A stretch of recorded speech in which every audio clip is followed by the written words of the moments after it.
ஓம் சாந்தி 28/1/2025. இனிமையான குழந்தைகளே, மதிப்புடன் தேர்ச்சி பெற வேண்டும் என்றால் ஸ்ரீமத் படி நடந்து கொண்டே இருங்கள். கெட்ட சகவாசம் மற்றும் மாயையின் புயல்களிலிருந்து தங்களை காத்து கொள்ளுங்கள். கேள்வி: பாபா குழந்தைகளுக்கு என்ன சேவை செய்துள்ளார்? அதை குழந்தைகளும் கூட செய்ய வேண்டும். பதில்: பாபா செல்ல குழந்தைகளே என்று சொல்லி வைரத்தை போல மாற்றுவதற்கான சேவை செய்துள்ளார். அதுபோல குழந்தைகளாகிய நாமும் கூட நம்முடைய இனிமையான சகோதரர்களை வைரத்தை போல மாற்ற வேண்டும். இதில் கஷ்டமான விஷயம் எதுவும் இல்லை. பாபாவை நினைவு செய்தீர்கள் என்றால் வைரத்தை போல ஆகிவிடுவீர்கள் என்று மட்டும் சொல்ல வேண்டும். கேள்வி: பாபா தன்னுடைய குழந்தைகளுக்கு எந்த ஒரு கட்டளை இட்டுள்ளார்? பதில்: குழந்தைகளே, நீங்கள் உண்மையான வருமானத்தை ஈட்டுங்கள். நீங்கள் யாரிடமும் கடன் வாங்குவதற்கு சட்டத்தில் இடமில்லை. பாடல்: இந்த பாவம் நிறைந்த உலகத்திலிருந்து. ஓம் சாந்தி. புதிய உலகத்திற்கு செல்லக்கூடிய இனிமையிலும் இனிமையான ஆன்மீக குழந்தைகளுக்கு பாபா காலை வணக்கம் சொல்லிக் கொண்டிருக்கிறார். நாம் இந்த உலகத்திலிருந்து வெகு தூரம் சென்று கொண்டிருக்கிறோம் என்பதை ஆன்மீக குழந்தைகள் வரிசைப்படியாக தெரிந்துள்ளார்கள். எங்கே? தங்களுடைய இனிமையான அமைதியான வீட்டிற்கு. சாந்தி தாமம் தான் தூரத்தில் இருக்கிறது. அங்கிருந்து ஆத்மாக்களாகிய நாம் வருகிறோம். அது மூலவத்தனம், இது ஸ்தூலவத்தனம் ஆகும். அது ஆத்மாக்களாகிய நம்முடைய வீடாகும். அந்த வீட்டிற்கு பாபாவை தவிர வேறு யாரும் அழைத்து செல்ல முடியாது. பிராமணிகளாகிய நீங்கள் அனைவரும் ஆன்மீக சேவை செய்து கொண்டு இருக்கிறீர்கள். யார் கற்றுக் கொடுத்தது? தூரமாக அழைத்து செல்லக்கூடிய பாபா ஆவார். எவ்வளவு பேரை தூரமாக அழைத்து செல்வார்? எண்ணில் அடங்காதவர்களை. ஒரு வழிகாட்டியின் குழந்தைகளாகிய நீங்கள் அனைவரும் வழிகாட்டிகள். உங்களுடைய பெயர் பாண்டவ சேனை. மன்மனாபவ, பாபாவை நினைவு செய்யுங்கள் என்று குழந்தைகளாகிய நீங்களும் கூட ஒவ்வொருவருக்கும் சாந்தி தாமத்திற்கு அழைத்து செல்வதற்கான யுக்தியை கூறுகின்றீர்கள். பாபா இந்த உலகத்திலிருந்து எங்கேயாவது தூரமாக அழைத்து செல்லுங்கள் என்று சொல்கிறார்கள். புதிய உலகத்தில் இப்படி சொல்ல மாட்டார்கள். இங்கே ராவண ராஜ்யமாகும். இங்கு சுகமில்லை. எனவே இதிலிருந்து வெகு தூரம் அழைத்து செல்லுங்கள் என்று சொல்கிறார்கள். இதன் பெயரே துக்கதாமம். இப்பொழுது பாபா உங்களுக்கு எந்த ஏமாற்றமும் அளிப்பது இல்லை. பக்தி மார்க்கத்தில் பாபாவை தேடுவதற்காக நீங்கள் எவ்வளவு ஏமாற்றம் அடைகிறீர்கள்.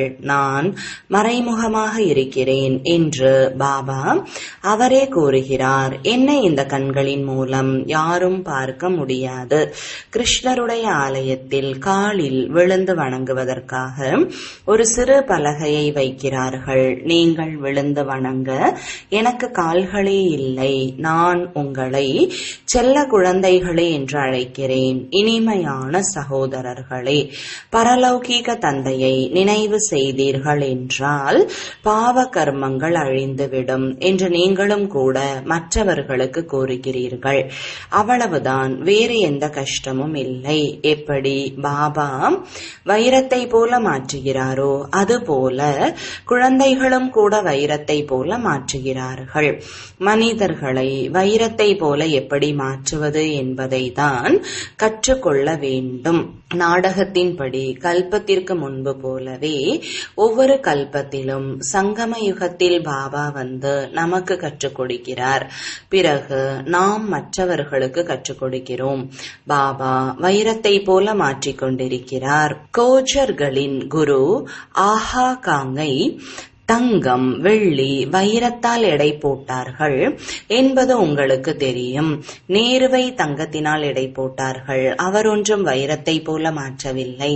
பாபா உங்களை வைரத்தை போல மாற்றுகிறார். அவரை நீங்கள் எதால் எடை போடுவீர்கள்? நீங்கள் வைரம் போன்றவற்றை என்ன செய்வீர்கள்? உங்களுக்கு அவசியமே இல்லை. அவர்கள் பந்தயத்தில் அதிகமான பணத்தை செலவழிக்கிறார்கள். வீடு, சொத்து போன்றவற்றை உருவாக்குகிறார்கள்.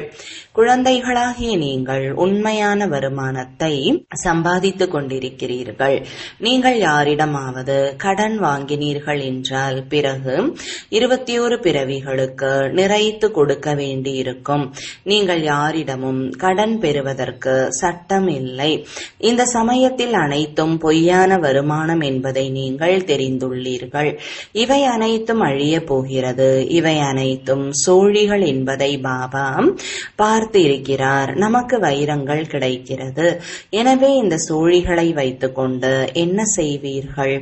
தந்தையிடமிருந்து ஏன் நாம் எல்லையற்ற ஆஸ்தியை அடையக்கூடாது? உணவு கிடைக்கத்தான் வேண்டும். ஒரு பழமொழி இருக்கிறது, யாருடைய கைகள் இப்படி இருக்கிறதோ அவர்கள் முதல் நம்பரை அடைந்து விடுகிறார்கள். பாபாவை பொற்கொள்ளர் என்றும் சொல்கிறார்கள் அல்லவா? எனவே பாபா கூறுகிறார், உங்களுடைய பழைய பொருட்களை மாற்றி கொடுக்கிறேன். யாராவது இறந்து விடுகிறார்கள் என்றால் அவர்களுடைய பழைய பொருட்களை தோட்டிக்கு கொடுத்து விடுகிறார்கள் அல்லவா? பாபா கூறுகிறார், நான் உங்களிடமிருந்து என்ன எடுத்துக்கொள்கிறேன்? இந்த மாதிரியை பாருங்கள். திரௌபதி ஒருவர் மட்டும் இல்லை அல்லவா? நீங்கள் அனைவரும் திரௌபதிகள் ஆவீர்கள். பாபா, நாங்கள் துகிலுரிக்கப்படுவதிலிருந்து எங்களை காப்பாற்றுங்கள் என்று அழைக்கிறார்கள். பாபா எவ்வளவு அன்போடு புரிய வைக்கிறார். குழந்தைகளே, இந்த கடைசி பிறவியில் தூய்மையாக ஆகுங்கள். பாபா குழந்தைகளுக்கு கோருகிறார் அல்லவா, என்னுடைய தாடிக்கு மரியாதை வையுங்கள், குலத்திற்கு களங்கம் ஏற்படுத்தாதீர்கள். இனிமையிலும் இனிமையான குழந்தைகளாகிய உங்களுக்கு எவ்வளவு பெருமிதம் இருக்க வேண்டும். பாபா உங்களை வைரத்தை போல ஆக்குகிறார். இவரை கூட அந்த பாபா வைரத்தை போல ஆக்குகிறார். அவரை தான் நினைவு செய்ய வேண்டும். இந்த பாபா பிரம்மா கூறுகிறார், என்னை நினைவு செய்வதன் மூலம் உங்களுடைய பாவ கர்மங்கள் அழியாது. நான் உங்களுடைய குரு அல்ல, அவர் எனக்கு கற்றுக் கொடுக்கிறார், பிறகு நான் உங்களுக்கு கற்றுக் கொடுக்கிறேன். வைரத்தை போல ஆக வேண்டும் என்றால் பாபாவை நினைவு செய்யுங்கள். பக்தி மார்க்கத்தில் சிலர் தேவதைகளுக்கு பக்தி செய்து கொண்டு இருக்கிறார்கள். இருந்தாலும் கூட புத்தி கடை, தொழில் போன்றவற்றின் பக்கம் ஓடிக்கொண்டே இருக்கிறது. ஏனென்றால் அதிலிருந்து வருமானம் வருகிறது என்பதை பாபா புரிய வைத்துள்ளார். புத்தி அங்கே இங்கே ஓடும் பொழுது இந்த நினைவு ஏன் வருகிறது என்று தன்னை ஒரு அறைந்து கொள்வார் என்று பாபா தன்னுடைய அனுபவத்தை கூறுகிறார். எனவே இப்போது ஆத்மாக்களாகிய நாம் ஒரு பாபாவை தான் நினைவு செய்ய வேண்டும். ஆனால் மாயை அடிக்கடி மறக்கச் செய்கிறது, கோபம் வருகிறது. மாயை புத்தியின் நினைவை துண்டித்து விடுகிறது. இப்படியெல்லாம் தங்களோடு பேச வேண்டும். இப்போது தங்களுக்கு நன்மை செய்து கொள்வதுடன் கூடவே மற்றவர்களுக்கும் நன்மை செய்யுங்கள். சேவை நிலையங்களை ஆரம்பியுங்கள் என்று பாபா கூறுகிறார். இப்படி அநேக குழந்தைகள் திறக்கிறார்கள். பாபா, இந்த இடத்தில் கிளை நிலையம் திறக்கட்டுமா என்று கேட்கிறார்கள். நான் வள்ளலாக இருக்கிறேன் என்று பாபா கூறுகிறார். எனக்கு எதனுடைய அவசியமும் இல்லை. இந்த கட்டிடம் போன்றவை கூட குழந்தைகளாகிய உங்களுக்காக உருவாக்கப்படுகிறது. சிவபாபா நம்மை வைரம் போல் ஆக்க வந்திருக்கிறார். நீங்கள் என்னவெல்லாம் செய்கிறீர்களோ அவை உங்களுடைய காரியத்திற்கு ஆகும். இவர் ஒன்றும் குரு அல்ல, சிஷ்யர்களை உருவாக்குவதற்கு. கட்டிடங்களை குழந்தைகள்தான் தாங்கள் இருப்பதற்காக உருவாக்குகிறார்கள். கட்டிட கலைஞர்கள் வருகிறார்கள் என்றால் அவர்களை தாங்கள் சென்று புதிய கட்டிடத்தில் இருங்கள் என்று மதிப்பளிக்கப்படுகிறது. சிலர் நாங்கள் ஏன் புதிய கட்டிடத்தில் இருக்க வேண்டும், எங்களுக்கு பழையதே நன்றாக இருக்கிறது என்று சொல்கிறார்கள். நீங்கள் எப்படி இருக்கிறீர்களோ அப்படி நாங்களும் இருப்போம் என்கிறார்கள். நான் வள்ளல் என்ற அகங்காரம் எல்லாம் எங்களுக்கு இல்லை. பாப் தாதாவே புதிய கட்டிடத்தில் இருப்பது இல்லை எனும் போது நான் ஏன் இருக்க வேண்டும், எங்களையும் தங்களோடு வைத்துக் கொள்ளுங்கள். எந்த அளவிற்கு தங்களுக்கு அருகில் இருக்கிறோமோ அந்த அளவிற்கு நல்லது. எந்த அளவிற்கு முயற்சி செய்வீர்களோ அந்த அளவிற்கு சுகதாமத்தில் உயர்ந்த பதவியை அடைவீர்கள் என்று பாபா புரிய வைக்கிறார். அனைவரும் சொர்க்கத்திற்கு செல்வார்கள் அல்லவா? பாரதம் புண்ணிய ஆத்மாக்களின் உலகமாக இருந்தது. பாவம் என்ற பெயரே இருக்கவில்லை என்பதை பாரதவாசிகள் தெரிந்துள்ளார்கள். இப்போது பாவ ஆத்மாக்களாக ஆகிவிட்டார்கள். இது ராவண ராஜ்யமாகும். சத்தியுகத்தில் ராவணன் இருப்பது இல்லை. அரை கல்பத்திற்கு பிறகுதான் ராவண ராஜ்யம் வருகிறது. பாபா இவ்வளவு புரிய வைக்கிறார். இருந்தாலும் புரிந்து கொள்வது இல்லை. கல்ப கல்பமாக இப்படிதான் நடந்து வந்திருக்கிறது. ஒன்றும் புதிய விஷயம் இல்லை. நீங்கள் கண்காட்சிகள் வைக்கிறீர்கள். எவ்வளவு பேர் வருகிறார்கள்? அநேக பிரஜைகள் உருவாகுவார்கள். வைரத்திற்கு சமமாக ஆவதற்கு நேரம் பிடிக்கிறது. பிரஜைகள் உருவானாலும் கூட நல்லதுதான். இப்போது தீர்ப்பிற்கான நேரமாகும். அனைவருடைய கணக்கு வழக்கம் முடிகிறது. 8 மணி மாலை என்பது மதிப்புடன் தேர்ச்சி பெறுபவர்களுடையதாகும். 8 மணிகள்தான் முதல் நம்பரில் செல்கிறார்கள். அவர்களுக்கு கொஞ்சம் கூட தண்டனை கிடைப்பது இல்லை. கர்மாதீத் நிலையை அடைந்து விடுகிறார்கள். பிறகு 108 வரிசை கிரமம் என்று சொல்வார்கள். இது உருவாக்கப்பட்ட நாடகம். இதை அனைவரும் சாட்சியாக இருந்து யார் நல்ல முயற்சி செய்கிறார்கள் என்று பார்க்கிறார்கள். சில குழந்தைகள் பின்னால் வந்திருக்கிறார்கள். ஸ்ரீமத் படி நடந்து கொண்டு இருக்கிறார்கள். இப்படியே ஸ்ரீமத் படி நடந்து கொண்டே இருந்தார்கள் என்றால் மதிப்புடன் தேர்ச்சி பெற்று 8 மணி மாலையில் வர முடியும். போக போக கிரகச்சாரம் கூட வந்துவிடுகிறது.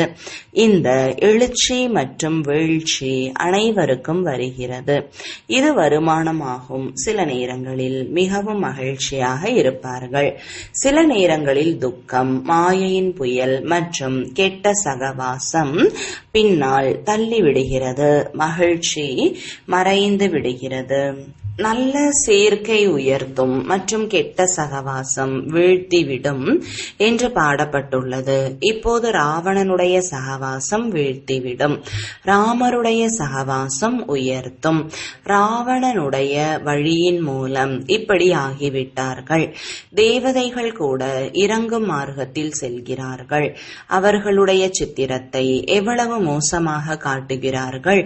இது இறங்கும் மார்க்கத்தில் செல்வதன் அடையாளம். பாரதத்தில்தான் ராமராஜ்யம் இருந்தது. பாரதத்தில்தான் இப்பொழுது ராவண ராஜ்யம் இருக்கிறது. ராவண ராஜ்யத்தில் 100% துக்கமுடையவர்களாக ஆகிவிடுகிறார்கள். இது விளையாட்டாகும். இந்த ஞானத்தை பிறருக்கு புரிய வைப்பது எவ்வளவு சகஜமானதாக இருக்கிறது. பாபாவிற்கு முன்னால் ஒரு தாதி பெண் அமர்ந்திருந்தார். பாபா அந்த குழந்தைக்கு கூறுகிறார், நீங்கள் நர்ஸாக இருக்கிறீர்கள், அந்த சேவையையும் செய்து கொண்டிருக்கிறீர்கள். கூடவே நீங்கள் இந்த சேவையையும் செய்யலாம். நோயாளிகளுக்கும் கூட இந்த ஞானத்தை சொல்லுங்கள். பாபாவை நினைவு செய்தீர்கள் என்றால் பாவ கர்மங்கள் அழிந்துவிடும். பிறகு 21 பிறவிகளுக்கு நீங்கள் நோயாளிகளாக ஆக மாட்டீர்கள். யோகத்தின் மூலம்தான் ஆரோக்கியம் மற்றும் இந்த 84 பிறவிகளின் சக்கரத்தை தெரிந்து கொள்வதன் மூலம் செல்வம் கிடைக்கிறது. நீங்கள் அதிக சேவை செய்ய முடியும். அநேகருக்கு நன்மை செய்வீர்கள். பணம் கூட என்ன கிடைக்கிறதோ இதை இந்த ஆன்மீக சேவையில் ஈடுபடுத்துவீர்கள். உண்மையில் நீங்கள் அனைவரும் கூட நர்ஸ் ஆவீர்கள். மோசமான மனிதர்களை தேவதையாக ஆக்குவது என்பது செவிலியருக்கு சமமான சேவை ஆகிறது அல்லவா? வந்து எங்களை தூய்மையாக்குங்கள் என்று தூய்மையற்ற மனிதர்கள் என்னை அழைக்கிறார்கள் என பாபா கூறுகிறார். நீங்களும் கூட நோயாளிகளுக்கு இந்த சேவை செய்தீர்கள் என்றால் உங்களுக்கு பலியாகி விடுவார்கள். உங்களின் மூலம் காட்சி கிடைக்கும். நீங்கள் யோகம் நிறைந்தவர்களாக இருந்தீர்கள் என்றால் பெரிய பெரிய மருத்துவர்கள் கூட உங்களுடைய கால்களில் வந்து விழுவார்கள். நீங்கள் செய்து பாருங்கள். இங்கே மேகங்கள் புத்துணர்ச்சி பெற வருகின்றன. பிறகு சென்று மழையாக பொழிந்து மற்றவர்களை புத்துணர்வு பெற வைக்கும். அநேக குழந்தைகளுக்கு மழை எங்கிருந்து வருகிறது என்பது தெரிவது இல்லை. இந்திரன் மழையை பொழிய வைக்கிறார் என்று புரிந்து கொள்கின்றனர். சாஸ்திரங்களில் எவ்வளவு விஷயங்களை எழுதிவிட்டார்கள். நாடகத்தில் பதிவாகி இருப்பதால் இது மீண்டும் நடக்கும் என்று பாபா கூறுகிறார். நாம் யாரையும் நிந்தனை செய்வது இல்லை. இது உருவாக்கப்படுகின்ற ஆரம்பமும் முடிவும் இல்லாத நாடகம். இது பக்தி மார்க்கம் என்பது புரிந்து கொள்ளப்படுகிறது. ஞானம், பக்தி, வைராகியம் என்று கூறுகிறார்கள். குழந்தைகளாகிய உங்களுக்கு இந்த பழைய உலகத்தின் மீது வைராகியம். தாங்கள் இறந்தால் இந்த உலகம் இறந்ததாகிவிடும். ஆத்மா ஷரீரத்திலிருந்து தனியாகிவிட்டால் உலகமே முடிந்தது. இனிமையான குழந்தைகளே, படிப்பில் தவறு செய்யாதீர்கள் என்று பாபா குழந்தைகளுக்கு புரிய வைக்கிறார். அனைத்தும் படிப்பின் ஆதாரத்தில் இருக்கிறது. வக்கீல்கள் சிலர் 1,00,000 ரூபாய் சம்பாதிக்கின்றனர். சில வக்கீல்களுக்கு அணிவதற்கு கோட் கூட இருக்காது. அனைத்தும் படிப்பின் ஆதாரத்தில் இருக்கிறது. இந்த படிப்பு மிகவும் சகஜமானது. சுய தரிசன சக்கரத்தை சுற்றக்கூடியவர் ஆக வேண்டும். அதாவது தங்களுடைய 84 பிறவிகளின் முதல் இடை கடைசியை தெரிந்து கொள்ள வேண்டும். இப்போது இந்த முழு மரமும் உளுத்து போன நிலையில் இருக்கிறது. அஸ்திவாரம் இல்லை. மற்றபடி முழு மரமும் நின்று கொண்டு இருக்கிறது. அதுபோல இந்த ஆதி சனாதன தேவி தேவதா தர்மம் இருந்தது. தண்டாக இருந்தது. அது இப்போது இல்லை. தர்மம் கீழானதாகவும் கர்மம் கீழானதாகவும் ஆகிவிட்டது. மனிதர்கள் யாருக்கும் சத்கதி அளிக்க முடியாது. பாபா அமர்ந்து இந்த விஷயங்கள் அனைத்தையும் புரிய வைக்கிறார். நீங்கள் எப்பொழுதும் சுகமுடையவர்களாக ஆகிவிடுகிறீர்கள். ஒரு பொழுதும் அகால மரணம் நிகழாது. இன்னார் இறந்து விட்டார் என்ற வார்த்தையே அங்கு இருப்பது இல்லை. எனவே பாபா வழி சொல்கிறார். அநேகருக்கு வழி சொன்னீர்கள் என்றால் அவர்கள் உங்களுக்கு பலியாகி விடுவார்கள். யாருக்காவது காட்சி கூட ஏற்படலாம். காட்சி என்பது வெறும் குறிக்கோள். அதற்காக படிக்கவும் வேண்டும் அல்லவா? படிக்காமல் யாராவது வக்கீலாக முடியுமா? காட்சி கிடைத்தது என்றால் முக்தி கிடைத்து விட்டது என்பது கிடையாது. மீராவிற்கு காட்சி ஏற்பட்டது, அதற்காக கிருஷ்ணபுரிக்கு சென்று விட்டார் என்பது கிடையாது. தீவிர பக்தி செய்வதன் மூலம் காட்சி ஏற்படுகிறது. இங்கே உறுதியான நினைவாகும். துறவிகள் பிரம்ம ஞானியாகவும் தத்துவ ஞானியாகவும் ஆகிவிடுகிறார்கள். பிரம்மத்தில் ஐக்கியமாக ஆக வேண்டும். அவ்வளவுதான். பிரம்மம் ஒன்றும் பரமாத்மா இல்லை. தங்களுடைய தொழில் போன்றவற்றை ஷரீர நிர்வாகத்திற்காக செய்யுங்கள். ஆனால் தங்களை பொறுப்பாளர் என்று புரிந்து கொண்டு செய்தீர்கள் என்றால் உயர் உயர்ந்த பதவி கிடைக்கும் என்று பாபா புரிய வைக்கிறார். பிறகு பற்று விலகிவிடும். இந்த பாபா எடுத்துக்கொண்டு என்ன செய்வார்? இவர் அனைத்தையும் விட்டு விட்டார் அல்லவா? வீடு, வாசல் அல்லது மாளிகைகள் போன்றவை கட்ட வேண்டியது இல்லை. இந்த கட்டிடம் கட்டுகிறோம் ஏனென்றால் அநேக குழந்தைகள் வருவார்கள். அபரோடிலிருந்து இங்கு வரை வரிசை நிற்கும். இப்போது உங்களுடைய தாக்கம் ஏற்பட்டால் புத்தி கெட்டுவிடும். பெரிய மனிதர்கள் வருகிறார்கள் என்றால் கூட்டம் கூடிவிடும். உங்களுடைய தாக்கம் கடைசியில் ஏற்பட வேண்டும், இப்போது இல்லை. பாபாவை நினைவு செய்வதற்கான பயிற்சியை செய்ய வேண்டும். அதன் மூலம் பாவம் அழியும். இப்படி நினைவில் ஷரீரத்தை விட வேண்டும். சத்தியுகத்தில் ஷரீரத்தை விட்டால் ஒன்றை விட்டுவிட்டு வேறொரு புதியதை எடுப்போம் என்று புரிந்து கொள்வார்கள். இங்கே எவ்வளவு தேக அபிமானம் இருக்கிறது, வித்தியாசம் இருக்கிறது அல்லவா? இந்த விஷயங்கள் அனைத்தையும் குறித்து கொள்ள வேண்டும் மற்றும் மற்றவர்களையும் குறித்து வைத்துக் கொள்ள செய்ய வேண்டும். மற்றவர்களையும் தங்களுக்கு சமமாக வைரம் போல மாற்ற வேண்டும். எந்த அளவிற்கு முயற்சி செய்வீர்களோ அந்த அளவிற்கு உயர்ந்த பதவியை அடைவீர்கள். பாபா இதை புரிய வைக்கிறார். இவர் ஒன்றும் சாதுவோ மகாத்மாவோ இல்லை. இந்த ஞானம் மிகவும் மகிழ்ச்சிகரமானது. இதை நல்ல விதத்தில் தாரணை செய்ய வேண்டும். பாபா சொன்னதை கேட்டோம், பிறகு இந்த இடத்திலேயே இருந்து கொண்டோம் என்பது கிடையாது. பாடலில் கூட கேட்டீர்கள் அல்லவா, கூடவே அழைத்து செல்லுங்கள் என்று சொல்கிறார்கள். நீங்கள் இதற்கு முன்னால் இந்த விஷயங்களை புரிந்து கொள்ளவில்லை. இப்பொழுது பாபா புரிய வைக்கிறார். இப்போது புரிந்து கொள்கிறீர்கள். நல்லது. இனிமையிலும் இனிமையான காணாமல் போய் கண்டெடுக்கப்பட்ட செல்லமான குழந்தைகளுக்கு தாயும் தந்தையுமான பாப்தாதாவின் அன்பு நினைவுகளும் காலை வணக்கங்களும். ஆன்மீக குழந்தைகளுக்கு ஆன்மீக தந்தையின் வணக்கங்கள். ஆன்மீக தந்தைக்கு ஆன்மீக குழந்தைகளின் அன்பு நினைவுகளும் வணக்கங்களும். தாரணைக்கான முக்கிய சாரம். முதலாவது, படிப்பில் ஒரு பொழுதும் கவனக்குறைவாக அலட்சியமாக இருக்கக்கூடாது. சுய தரிசன சக்கரத்தை சுற்றுபவராக வேண்டும்.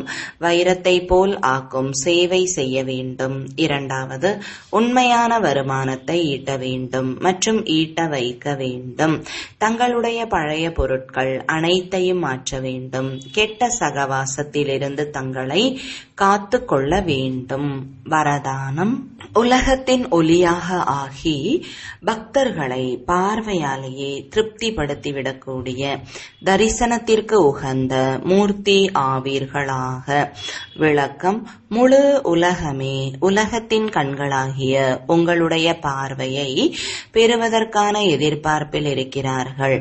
உலகத்தின் ஒளிகளாகிய நீங்கள் தங்களது முழுமையான நிலையை அடைந்து விடும் பொழுது, அதாவது முழுமை என்ற கண்களை திறந்து விடும் பொழுது ஒரு நொடியில் உலக மாற்றம் ஏற்படும். பிறகு தரிசனத்திற்கு உகந்த ஆத்மாக்களாகிய நீங்கள் தங்களது பார்வையினாலேயே பக்த ஆத்மாக்களை திருப்திப்படுத்தக்கூடியவர்களாக ஆகிவிடுவீர்கள். பார்வையினாலேயே பட்டுவிடக்கூடியவர்களின் நீண்ட வரிசை இருக்கிறது. எனவே முழுமை என்ற கண்கள் திறந்திருக்கட்டும். கண்களை கசக்குவது, மேலும் சங்கல்பங்களில் மூச்சு திணறுவதையும் தூங்கி விடுவதையும் நிறுத்தி விடுங்கள். அப்பொழுது தரிசனத்திற்கு உரிய மூர்த்தியாக ஆக முடிந்தவர் ஆவீர்கள். ஸ்லோகன். தூய்மையான சுபாவம் பணிவுடைமையின் அடையாளமாகும். தூய்மையானீர்கள் என்றால் வெற்றி கிடைக்கும். தங்களது சக்தி வாய்ந்த மனதின் மூலமாக சக்தியின் ஒளிக்கிரணங்களை கொடுக்கும் சேவை செய்யுங்கள். மனம் புத்தியை ஒருமுகப்படுத்த வேண்டும் என்றால் மன்மனாபவ என்ற மந்திரத்தை எப்பொழுதும் நினைவில் கொள்ளுங்கள். மன்மனாபவ என்ற மந்திரத்தின் நடைமுறை தாரணை மூலமாக முதல் நம்பரில் உங்களால் வர முடியும். மனதின் ஒருமுக நிலை என்றால் ஒருவரின் நினைவில் இருப்பது. ஒருமுகப்படுவதுதான் தனிமையாகும். அனைத்து கவர்ச்சிகளின் அதிர்வலைகளில் இருந்து உள்முகமானவர் ஆனீர்கள் என்றால் அப்பொழுதுதான் மனதின் மூலமாக முழு உலகத்திற்கு சக்தி கொடுக்கும் சேவையை செய்யக்கூடியவர்களாக ஆகிவிடுவீர்கள். ஓம் சாந்தி.